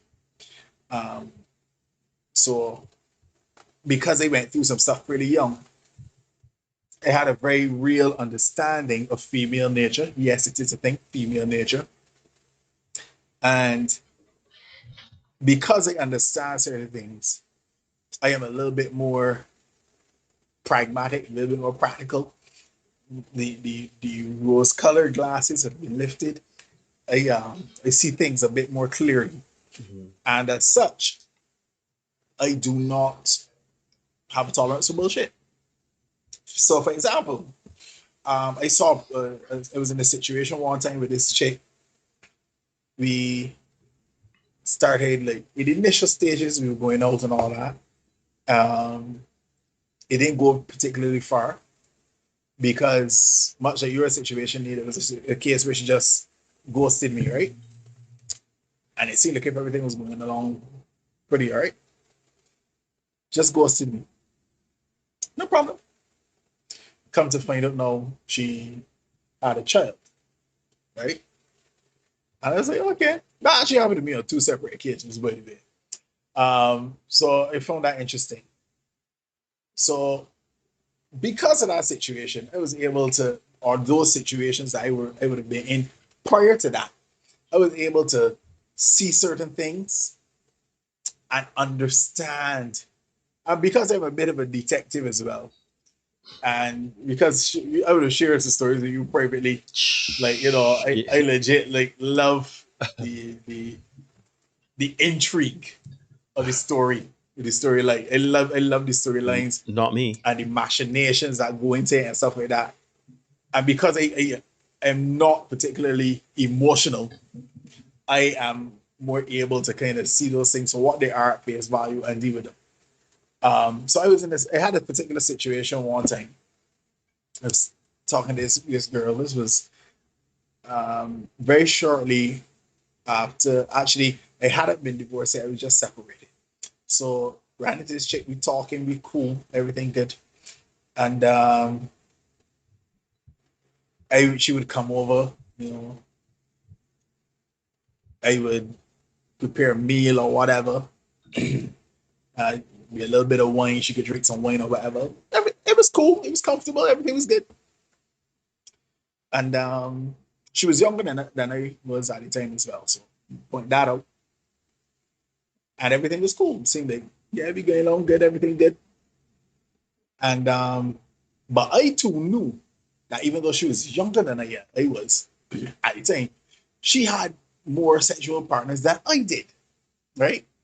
So that alone was like, okay, cool. So I had I really getting into my business here, right? So here we go. I had a meeting, right, with the wife at the time. The wife called me. She wanted for us to meet and discuss what we can do, make a decision one way or the next. I said, no problem.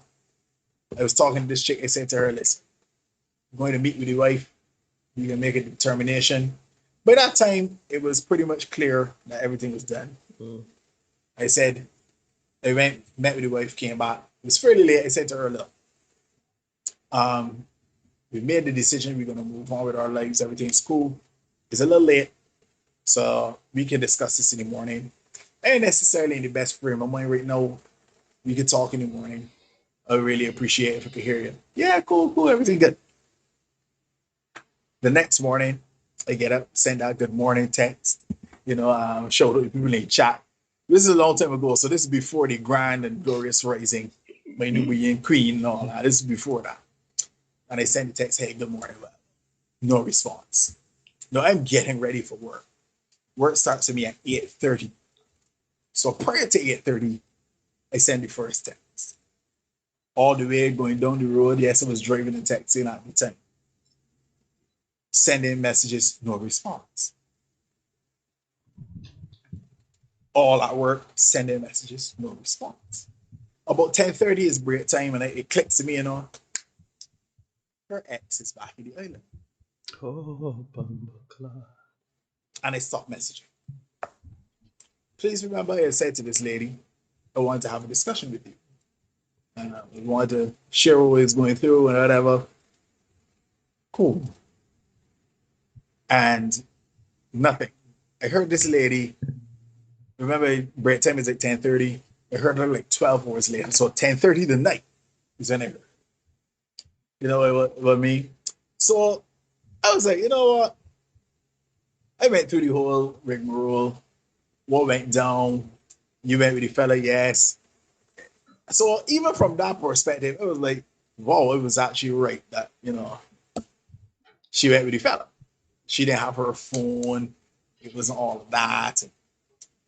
And then this is the line that freaked me out. She said, so I asked, so what are you going to do? You're going to be with he, you're going to be with me.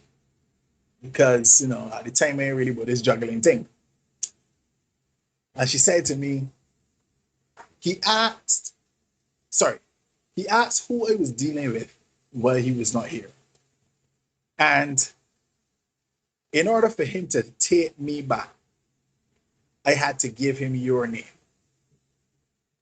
So I said, well, clearly then you want to be with this guy, so that's fine. Kate Ross, do you think? You know what I mean? So I said, I give that whole rambling story, everybody. I won't go into the details after he told her to leave or whatever.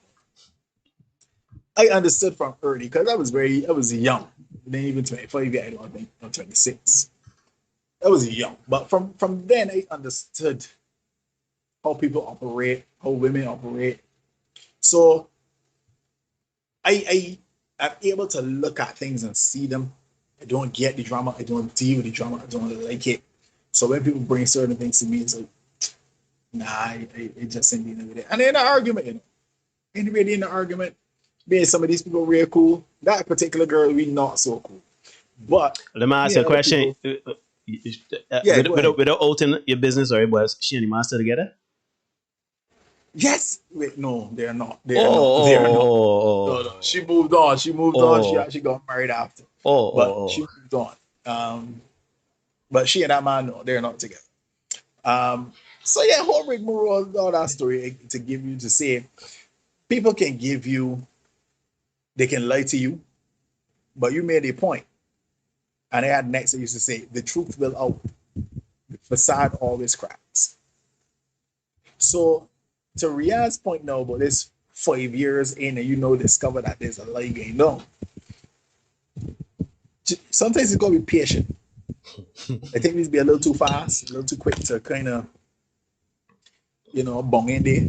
But we gotta be a little bit more patient, do some due diligence. Go and do your detective work. Dig up. I see Dion is saying, additionally, if she says 10, you need to know if 10 in 20 years versus 8 out of the 10 in the last 8 months. Actual conversation about dating, personality, etc. will reveal what you need to know. So that's the point, Dion. The point Correct. is, we are not saying that you go to a woman or you go to a man and say, how many people you sleep with? Or I sleep with 10. All right, cool. I have everything. I have everything I need to know about you, or how many people you sleep with and how much a time. No, there is a. You gotta understand, if you have opened yourself, if you're open to letting someone into your space, your mental space, your physical space, your metaphysical space, right? You gotta understand that you gotta do your due diligence. You gotta ask pointed questions. You can, I would advise that you utilize the Facebook, the Instagram. You understand? Utilize the social media tools out there. I tell you to stalk the person, but at least find out who you getting yourself into. You understand me? Not me. Right? You have to have conversations, about pointed conversations too, about trauma and about previous situations, especially if you hear somebody was engaged before or a person was married before. And yes, everybody is a hero in their own story, man and woman. Everybody is the hero in their story. So you gotta take that with a grain of salt. So it's like you taking a combination of approaches to understand a person. And then once you get the information, you see whether you see a red flag or you feel like this ain't making sense to me, you ask questions or whatever, right? And then you make your decision. Yes, people will lie to you. So you basically, if you have a person, their social media is squeaky clean. They ain't got nothing provocative on there. They ain't got nothing where they was wailing out, nothing. Everything is them on a certain church, right? The person you ask pointed questions. How many people? The person said only 2. All right. You ask about previous relationships in another conversation, and they say, oh, well, with those 2 people, we were together and it ain't work out for whatever reason. All right, cool. You ask people, because, we are privileged here in Barbados to have a small community where we can ask questions. Yeah, so anybody know so, whatever. Everybody say, yeah, by and large, she's a good person and this and that and next and third, and she and a girl to know to be not both or whatever. And then it come to find out that she lied about 2 people, and this person is James Bond. This person is Ethan Hunt with the MIF and pulling off he's a Scooby-Doo villain. Nah.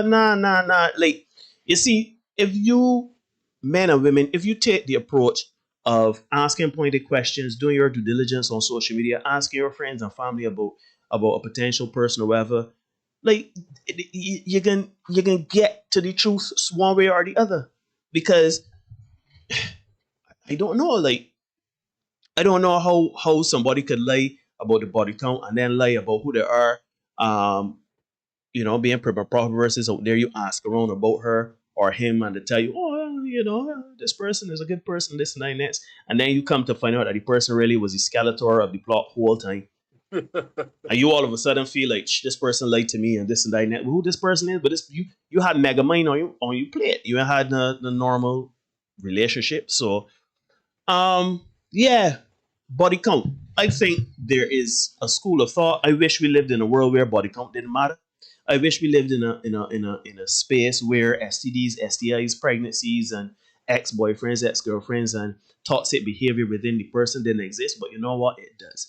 And if it helps me to get to the truth, to ask how, or if it helps you to get to the truth of who the person is by asking that question along with other things to get to know who you get in bed with, literally and figuratively, then I have no problem with it. But this whole thing, if we can do as we like, our repercussions be damned, and you can judge me based on this, and you can do this on that, and you can, at the end of the day, that will never happen. You will never live to see that happen. Like, if you operate your life understanding that life owes you nothing. As a matter of fact, life gave you the privilege, whether you believe in God, Buddha, whatever your belief system is. Life is a privilege. as we understand it. We could be wrong. This could be a whole, some people believe that life is really the precursor to the real existence, which is when you die and transition, right? But the point is life is a privilege. You have been given it.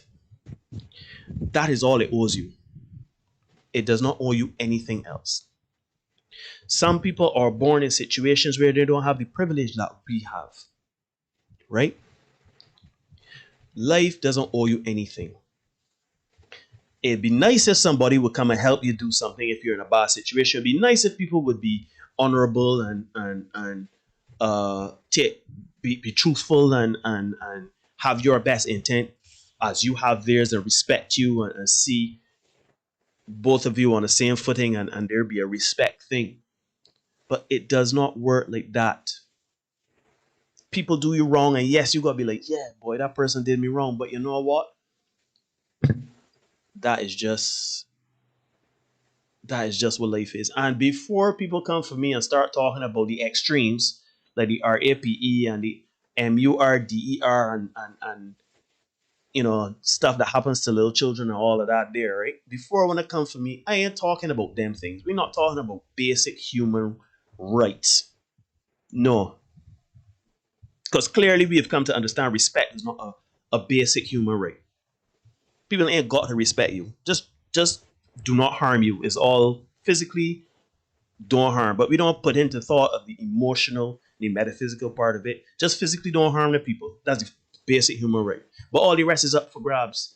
There are no rules or laws saying that you ain't to do certain things. There's a rule or law saying that you can't cheat with your partner. There's a rule or law that's saying that I have to say I want to spend the rest of my life with you regardless of what evidence I see that makes me feel uncomfortable. No. So we gotta stop with this whole thing of, wanna this and that, wanna misogynistic and this, wanna antiquated and wanna thinking or whatever. The same way. The thing, Neil. Mm-hmm. Because you said, we talked about it last time. I think it was when people talk about this real man talk. No. Yeah, I know. I know we say it's a little antiquated. People got agency over the parts, etc. I love that line with it. But it's still a case of the people who are the consumers of your product have the right to say they don't want it, right? We're forever grateful for y'all here. Y'all are the consumers of our product. You have the right to say you don't want it. And then like we come on here, we talk to yourself when you come. You know what I mean? So again, we appreciate you guys for watching the Senate podcast. If you like, comment, subscribe. Jeez, all right. Brilliant. That's a brilliant segue, dog. We appreciate that so much. That was brilliant. Thank you, man. I tried. So yeah, there are going to be consequences for your actions. And I think we need to recognize that and keep that in our mind in how we operate. Because it's not always going to be a case where you do what you like and people accept it. Right? You know what I'm saying? You can do what you like, how you like, when you like, but never for as long as you like. There's always going to be some kind of repercussion. I think once we remember that, we'll be cool with it. No, I like your analogy, right? Where you say that if the people say they don't like, imagine Dion telling me, she come in chat and she say, yo, when they hit start pay jump, when they're misogynistic, when they take care of the team. Some people have done that. That's no problem. but the point I'm trying to make, you think if I see Dion out, I can say, like, you think like a walk out saying, you could believe Dion Knight. She unsubscribed from the channel and she called me this and she called me that. You feel that? You feel that I can see Dion and be like, I'm not talking to that B.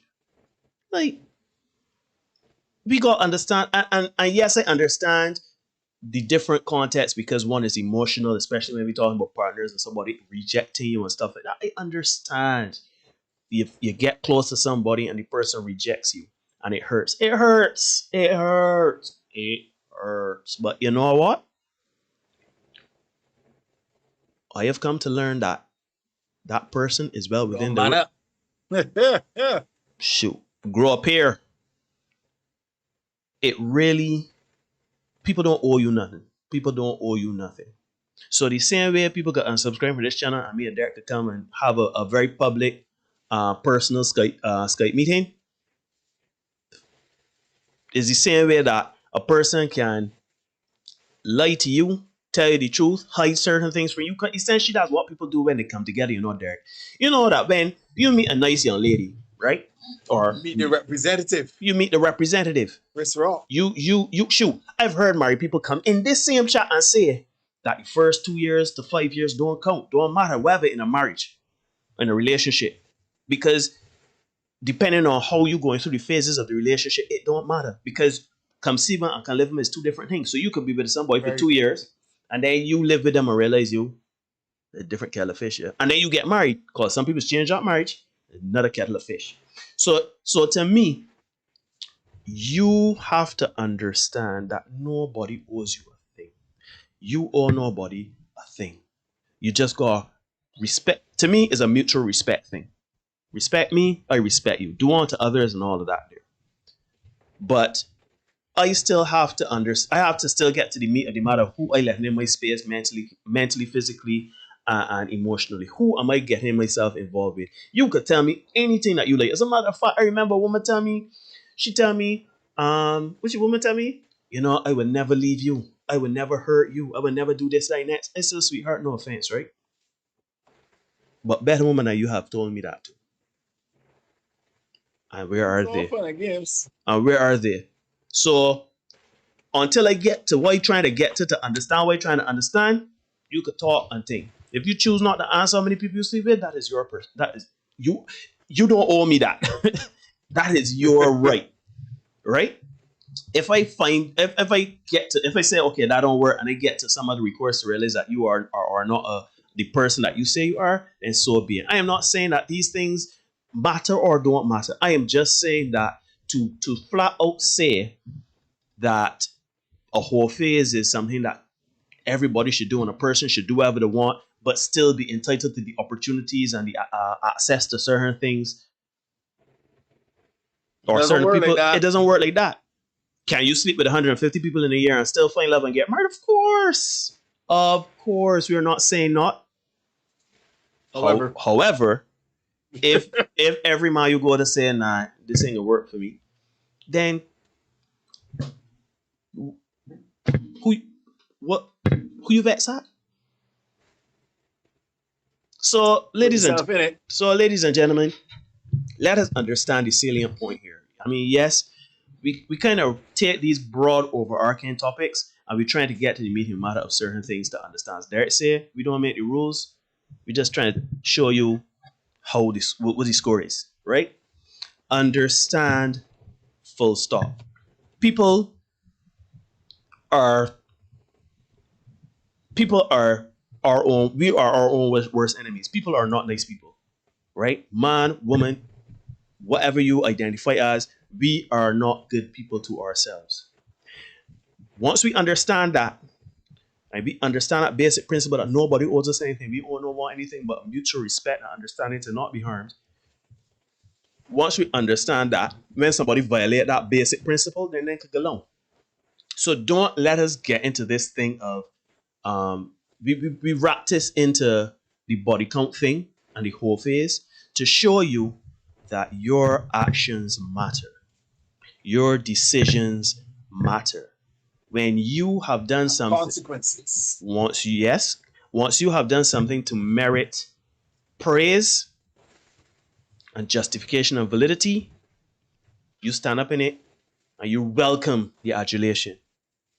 But when you've made decisions that result in not so positive or stellar results, no matter how fair or unfair you think they are, you are complicit in your own demise. You are complicit in the results that you have. I don't know what else to say, but I think that's something that a lot of us are getting away from, that we don't understand that we are the captains of our ship. We're the captains of our ships, sorry. And when the ship run aground, we can't blame the rock. We can't blame the rock. We could blame the first mate. We could blame the sails. We could blame the starboard porthole. I don't know. We could blame everything else. The mainmast. We could blame everything. But you know who's the captain of the ship? We blame Triple H.